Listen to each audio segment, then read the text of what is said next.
This is the CBS Evening News with Katie Couric. Good evening, everyone. The president's vacation in the sun was interrupted today by a cloud of bad economic news and a forecast of more to come from both the White House and the nonpartisan Congressional Budget Office. Here's some of it. They project the deficit for this year alone will hit a record high as the government spends $1.6 trillion more than it takes in. Unemployment, now 9.4%, is expected to continue rising to 10% before starting to decline slowly next year. And the White House expects the economy to shrink this year by 2.8%. Now, to help deal with all of this and try to reassure the financial markets, President Obama announced he's reappointing the chairman of the Fed to another term. Chief White House correspondent Chip Reed is with the president on Martha's Vineyard.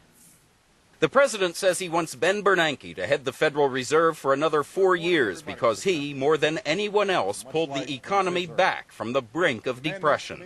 Ben Bernanke has led the Fed through one of the worst financial crises that this nation and the world has ever faced. Bernanke's term, though, doesn't end till January, so why then did the president suddenly interrupt his vacation to make an early morning announcement? It's all about timing. The president spoke at about 9 a.m., half an hour before the markets opened. Bernanke's popular on Wall Street, and as expected, the markets ticked up on the news.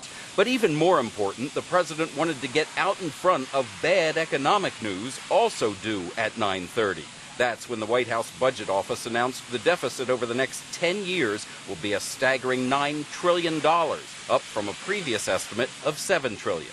Unbridled spending, billions upon billions of new programs, a new $1 trillion health care program. How does this help us become more competitive in a global economy? With the president's approval rating at its lowest level yet, the last thing he needs now is news of skyrocketing deficits on one side of the screen while he plays a relaxing game of golf on the other. So the White House decided to replace that image with this one. Ben Bernanke has gotten good reviews in his handling of this economic crisis, and the president is saying, here, I'm going to go with stability. Bernanke was not the president's first choice. After all, he's a Republican first appointed by President Bush. Larry Summers, the president's top economic advisor, was considered the leading candidate.